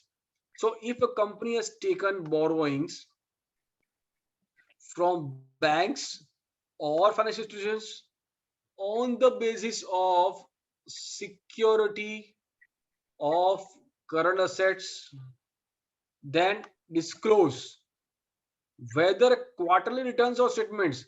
आपने current asset पे security लिया, that means आपको quarterly receivables, debtors जो है, stock जो है, उसका report भेजना होता है, और based on the report of stock on debtors you send, they will decide your drawing power limit, or based on drawing power limit you can get the amount which you can utilize for the business. Now there's a tendency that during the year quarterly when the statement is sent, the statement is not exactly as per the books of accounts, but it has been sent higher because you want to get higher money, higher borrowing from the bank. However, as on reporting date, पूरा सब match, because reporting date में क्या होता है, balance sheet आपको दिखनी पड़ती है, बैलेंस शीट देनी पड़ती है, so you can't give a wrong figure. So on balance sheet date the figures are matched, but during the quarterly statement what is being done that the amount does not match. So here the responsibility cast on management कि आप खुद check करो और बताओ कि आपके books of accounts में जो फिगर था स्टॉक का, डिटेल्स का, और वही फिगर आपने दिया है कि नहीं दिया है, कि अलग दिया है. अगर आपने अलग दिया है तो जो अलग फिगर है वो अलग फिगर क्या है और क्यों डी अलग है, उसका रीजन क्या है, उसका रिकंसिडरेशन क्या है, वो आपको प्रोवाइड करना पड़ेगा in your financial statement notes and accounts. And this will have a lot of impact on the companies who take the working capital limits and where they have a dire need of getting the loan and they are under a lot of pressure to do these things. But however, now these will be there to provide in notes and accounts these disclosures. और उसके बाद and नहीं है, management छोड़ा नहीं है, ये again कारो में ऑडिटर को बोलता है कि आपको भी चेक करना, कंफर्म करना है. But the only thing is that in the कारो this point says that only when working capital limit sanction is in excess of 5 crore. अगर 5 करोड़ से ज्यादा सैंक्शन है तो ही केस में ऑडिटर के पर रिस्पॉन्सिबिलिटी है कि उसको ये चेक करके कंफर्म करना है कि दो are in agreement. However for the management any amount any number they need to check and confirm that जो स्टेटमेंट उन्हें दिया है वो स्टेटमेंट उनके बुक्स ऑफ अकाउंट से एग्रीमेंट में है और नहीं है तो उसका रिकंसिडरेशन क्या है और उसका रीजन क्या है. Coming to the wilful defaulters, where a company is declared a willful defaulter by banks or financial institutions or the lender, the following details shall be given: date of declaration as a willful defaulter, details of default, amount and nature of defaults. So where a company is declared willful defaulter by any bank or see, अभी क्या है कि willful defaulter अगर declare हो गए तो आपको information देना पड़ेगा. आप खुद willful defaulter हो, आप बोलते हो मैं डिफॉल्टर हूँ, तो सबको मालूम होना चाहिए ना. आप बैंक को बोलते हो छुपा छुपी कि मैं डिफॉल्ट हो गया, मैं अभी मेरे पास पैसा नहीं है, बट आपको नोट्स में देना पड़ेगा कि मैं अभी डिफॉल्टर हूँ, मैं I am not going to give money to anybody else. So that is what you do provide in disclosure कि मैं नादार हो गया हूँ. So date of declaration is willful defaulter, details of defaulter, this all you do provide also notes in case if you have been declared as a willful defaulter. Caro में again the auditor responsibility is cast upon for Caro that company is declared willful or not, that is to be provided. कोई question आया ऐसा लग रहा है chat box में, देखते हैं क्या आया है चैट बॉक्स में. Okay, how can we get the information about willful defaulter? अपने को इंफॉर्मेशन तो मैनेजमेंट से लेनी पड़ेगी, उनको पूछना पड़ेगा कि willful defaulter हो के नहीं. और आई am not sure somebody can also give idea कि RBI or bank may be publishing the list of willful defaulters. So if that is being published, I will check it out here. This case, if it is published, it will be definitely useful. Otherwise, we need to really talk with management or we need to take MRL. Coming to the next point on layer, basically section 186 of Companies Act 2013 talks about the number of layers which are allowed. It says you cannot exceed the number of layers of more than 2 layers. So in case if the layers are more than 2, in that case you need to provide the name and CIN of the companies beyond the specified layers and the relationship or extent of holding of the company in such a downstream company. तो holding company है, उसने subsidy company का layer है, subsidy के अंदर दूसरी subsidy company है और उसके अंदर तीसरी है, उसमें चौथी है, पांचवी, छठी है, तो लेयर जो अलाउड है वो 2 लेयर अलाउड है. तो 2 से ज्यादा जितनी भी लेयर्स वाली नीचे जा रही है वो सबका नाम और सीन नंबर आपको देना पड़ेगा इसके अंदर. And that is the cost on the notes management. So the next important point is on basically the compliance with laws and disclosure thereof. जो compliance with approved schemes of arrangements. See, there are 5 points which are focusing on this thing. If you look at this information, you will understand that the government is asking everything, every possible thing which is required is being asked here. And I'm sure that this is going to really be helpful and useful to many stakeholders. So first, have you complied with the scheme of arrangement? Then whatever restriction of charge, CSR disclosures, cryptocurrency, virtual currency, and the details of undisclosed income. This is what has been required by the management, by the regulator to disclose. First is a approved scheme. अगर company ने last year में कोई अमलकमिशन scheme है, जो कोई approve scheme हुई है, तो वो स्कीम का जो कंप्लायंस है, वो कंप्लायंस हुआ कि नहीं हुआ है, and whether the company has complied with the account standards or not. So that need to be provided here, which says that whether the company has complied with the scheme of arrangement or in compliance of account standards or not, that has to be provided here. Next point is on registration of charges or satisfaction of with the charge. तो charge जो register करना है, वो company ने charge register किया है कि नहीं किया है.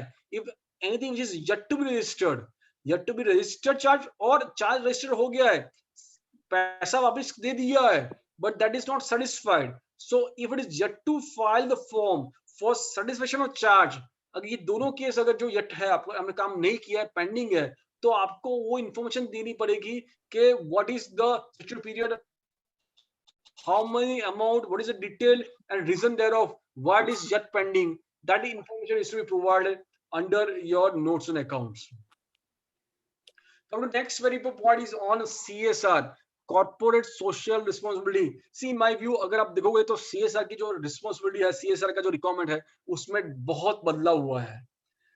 Because the government when started with companies in 2013, they assume के चलो company पे डालते हैं, company काम करेगी CSR का, तो there will be a lot of responsibility which is being shared with the companies. If all does the CSR, then the objective and the load on government to do the task will be reduced. तो government ने बोला कि 2%, आप सिर्फ 2% आप NP जो है आपका 2% आप सीएसआर पे दान करो, डोनेशन करो. साल बीत गए, सालों बीत गए, उसमें कंपल्सरी किया नहीं था, तो भी पैसा जो स्पेंड हो रहा था, they are not being spend for the purpose, for the actual purpose. तो आप देखोगे कि देयर आर मेनी वेज जहां पे सीएसआर के रूल्स अमेंड हुए हैं. There is registrations of the somebody who wants to do CSR activities, और आपके रिक्वायरमेंट्स में हर जगह पे चेंज हुआ है. तो government is constantly trying to see that this particular thing which has been with the very good objective should be really driving for the good faith. तो CSR जो क्या रेट जो है उसमें भी बदलाव है. यहाँ पहले डायरेक्टर्स रिपोर्ट के अंदर there was a need to put a lot of information on the CSR. Now they also asked to provide information in the notes on accounts. तो notes में भी आपको information देनी पड़ेगी regarding the CSR. What is to be provided?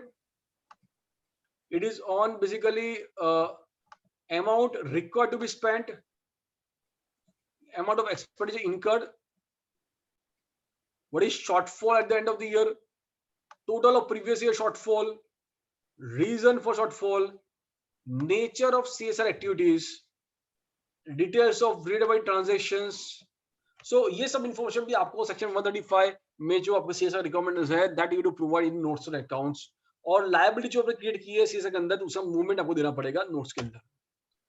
Again तो उससे अटकना नहीं है, बोर्ड ऑफ डायरेक्टर्स रिपोर्ट में देना है, नोट्स में देना है, और ऑडिटर को खुद चेक करना है, कंफर्म करना है on unspent amount of CSR, and then they have to confirm in card 2020. So this is what is the whole chain of requirements to have a little control over the CSR activities. Come to the next point is on cryptocurrency undisclosed income. See crypto currency आज ऐसा है कि India में crypto currency वो legally allowed नहीं है, but still government is forcing of future. और जिस तरह से क्रिप्टो करेंसी, वर्चुअल करेंसी का नाम हो रहा है, सब लोग टेम्प्टेड है कि क्रिप्टो करेंसी करें या क्या करें. तो possible there will be lot of things where the crypto currency may have invested traded not in Indian company, there may be traded in the foreign companies. So here it says that where the company has traded or invested in a cryptocurrency or virtual currency during the financial year, the following to be disclosed: 1, profit or loss on transactions involving cryptocurrency or virtual currency, amount of currency held as at the reporting date, and next, if you are taken in deposits or advances from any person for the purpose of trading in cryptocurrency, तो वो भी आपको दिखाना पड़ेगा. This is what the government forcing that may be possible in future, के future में सब लोग क्रिप्टो करेंसी वजह से पीछे पड़ जाएंगे. तो what is the risk, what is the impact of financials, that should be disclosed and that should be transparent in financial statements of the company. And next important point is on undisclosed income. अगर company ने अगर कोई transaction ऐसा है जो records नहीं हुआ books के अंदर और कंपनी ने उसको सरेंडर किया है या उसको डिस्क्लोज किया as income, now that information is provided by the company in the notes and account, saying that whether previously unrecorded income and related assets have been appropriately disclosed and recorded or not in the books of account, that is to be confirmed and provided under these requirements. And in Caro reporting 2020, the auditor is also required to comment upon these things, whether any transactions which are not recorded in the books of accounts have been surrendered or disclosed as income during the year in the tax assessments under Income Tax Act 1961. If so, whether the previously unrecorded income has been properly recorded in the books of account during the year. I think that is what he's been actually focusing on, this information. So coming to the next small part of the presentation related changes, which is the last bucket of the changes with respect to the Schedule 3, where there are 5 very important points which focus on. One is rounding of requirement. Second thing on the presentation of PPE and intangible assets, classification of current maturities of long-term borrowings, classification of security deposits, presentation of grants or donations received, Section 8 companies. Let us look at first on rounding off. Earlier, the rounding off was not compulsory. Rounding off was optional. So in majority of the cases of private company, I have seen that कोई rounding off नहीं करता है, सब लोग full figure देते हैं. Actual figure जो होती है, जैसे 5 crore 55 lakh 75,000 rupees 852, तो सब लोग सब figure देती है 5 crore 50 lakh 75,882. No one does rounding off because it was optional. Now rounding off is compulsory. So जो स्केड्यूल दिया था पहले कि 100 करोड़ से छोटी जो कंपनी है उनको नियरेस्ट हंड्रेड्स और थाउजेंड्स और लैक्स और मिलियंस में राउंडिंग ऑफ करना है based on the information. So even if your company has 1 lakh turnover, 10 lakh turnover और 1 crore टर्नओवर और 100 crore टर्नओवर और 500 crore turnover, rounding off is required to be done compulsory. There is no option in that. But along with rounding off, I know that their administrative issues will increase, like casting. As you are aware, the casting क्या होता है कि जैसे आपने rounding off कर दिया, जो point था उसको 5 से ज़्यादा होता है, you rounding off to the next one, 5 से कम है तो उसको अलग कर दो. तो rounding off करने से क्या होता है, casting issue होते हैं. तो total जो exactly match नहीं होता है. So that is again some burden which will increase if you do rounding off. But here now rounding off is compulsory. So that one is to understand and ensure the next year. On the face of balance sheet, when the grouping heading was there, the grouping heading, it was mentioned that the property plant equipment, वो heading था, उसके नीचे था क्या, property plant equipment, intangible assets, which is wrong. Technically, it's not correct because the heading should include intangible assets also. So now the technically they are rectified. It's made that property plant equipment and intangible assets as a heading. Next point is that if the loan is taken as a term loan, और वो term loan जो है 5 साल की है, and the amount which is payable in next 1 year, that is called current maturity of long-term borrowing. Current maturity of long-term borrowing is currently disclosed in other current liability. Now this is to be disclosed as a short-term borrowing as per the amendments. And security deposit, which were earlier shown as long-term loans and advances, now it is shown as other non-current assets. Come to the next point is on the total revenue 1 plus 2, where revenue from operations plus income was there. So total revenue is wrong thing. So now they technically corrected to make it total income instead of total revenue. If it is a Section 8 companies, then revenue from operations shall have further classifications of grants or donations received. So this is what is further classification for the Section 8 companies. Now with this, we end on the changes related to accounting standards. अब Ind AS जो है, जो companies थोड़ी large size company जो Ind AS applicable है, वहां पे there are only few, just 5 minute changes are there for Indians. However, under Ind AS, AS के सब changes तो करने ही है, and then there are some additional changes which are to be just referred, and will refer in just 5 minutes for all of us.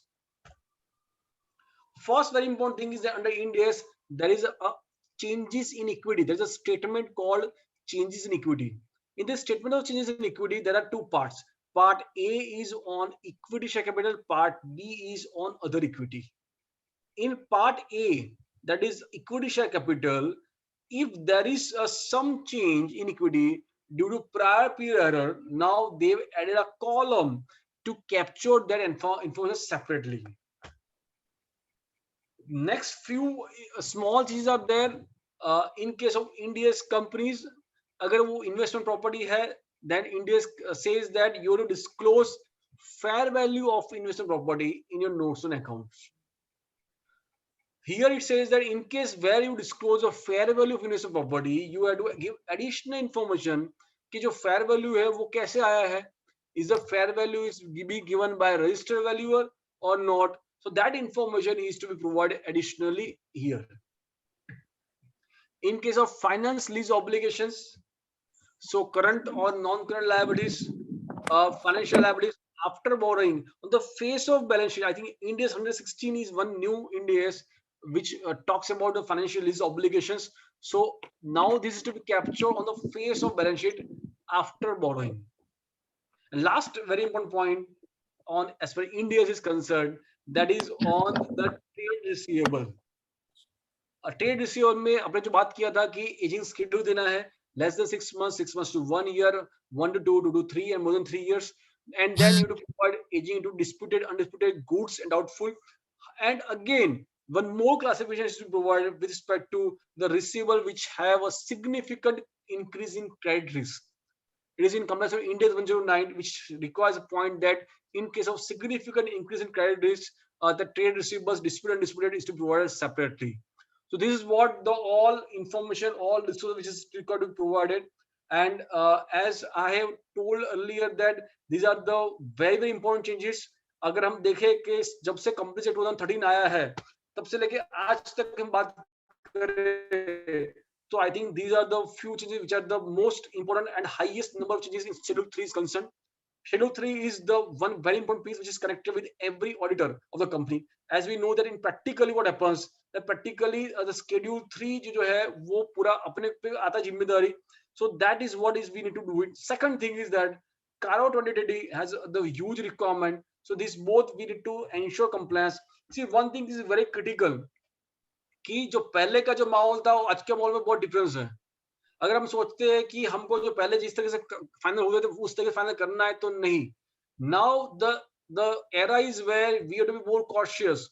Every figure which is reported has the meaning, and when you put some resources appropriately, you have to ensure they are correct. If it is not that appropriately, then future you'll find that there may be a lot of issues, actions may be taken against the auditor and management if something is not appropriately given. And another very important thing is that the notes on account is the responsibility of the management. If something is written in notes on accounts, that means it is what management has written. और जो basically audit report में लिखा है वो basically आपने लिखा है. तो you have to ensure कि भी जो आपकी responsibility है, that is the auditor's report. So in the auditor's report में आपको पूरा सब लिखना है यहाँ पे. And very important thing is that the change is inevitable. सबसे important बोलूँ तो जो change हो रहा है कंपनीज एक्ट में जो change हुआ है, अभी जो change हुआ है, GST में जो बदलाव है, इनकम टैक्स में जो change हो रहा है, everything is changing very fast and the changing is going to be happen. And if I look at one thing, one profession, only one profession in the world who updates them the very fast and quickly, is only one profession, that is chartered accountant professions. Doctors गिनो, engineering गिनो, कोई भी गिनो, but the way we are updating ourselves, ऐसी requirement कहीं पे नहीं है. But the responsibility is cast upon us, and the only thing is that we have to ensure that we are getting updated regularly on these aspects. So with this, my best wishes to all of you. Let us have the very good compliances of the any requirement, whether it's Companies Act or income tax or GST. We need to ensure. I know in many cases we are depending upon our staff. We need to have a training there. there is possibility that there may be some issues in everybody's office, including my office, but we do do our best to see that the mistakes can be reduced as it is possible. And before I hand over, I'm thankful to each one of you. My special thanks to all these 3 branch organizers for coming together and giving me opportunity to share my and express my views. So thanks to all of you, Gandhidham branch, Anand branch, and Bhuj branch, all 3 fantastic work going to do. Thank you. Thank you very much, sir. It was really a detailed session. Now I would like to call CA Juhi Chandnani for formal vote of thanks. Thank you, Janish sir. It has been an honor to have been asked to offer a vote of thanks today on the Association of Gandhidham, Bhuj and Anand branch for virtual meeting on recent amendments in Schedule 3 Accounts and Auditor Rules. On behalf of all the 3 branches, I would first like to offer my hearty gratitude to the speaker of today's seminar, CA Chintan Patel sir, for sharing his wide understanding and brilliant insight with us on today's topic. Like me, I am pretty sure all the participants of this meeting have highly enjoyed the simplicity with which you have explained the entire topic and helped the participants with their queries. Thank you, sir. Further, I feel fortunate to offer my thankfulness to the chairman of Gandhidham branch, CA Janish Patel sir, chairman of Bhuj branch, CA Ramesh sir, chairman of Anand branch, CA Hardik sir, for this wonderful association and organizing this knowledgeable seminar. I want to extend my generous thanks to CA Sanjay sir, Vice Chairman Gandhidham branch, for being our MOC for today's seminar. I take this occurrence to thank the entire managing committee members of all the 3 branches for their support and cooperation. And further, I remark the proficient sense of gratitude to all the participants for making this event happen. Thank you, everybody. Wish you a great day ahead. Thank you. Ajo Thank you, Maria. sir. Bye. Thank you, Juhi. Thank you.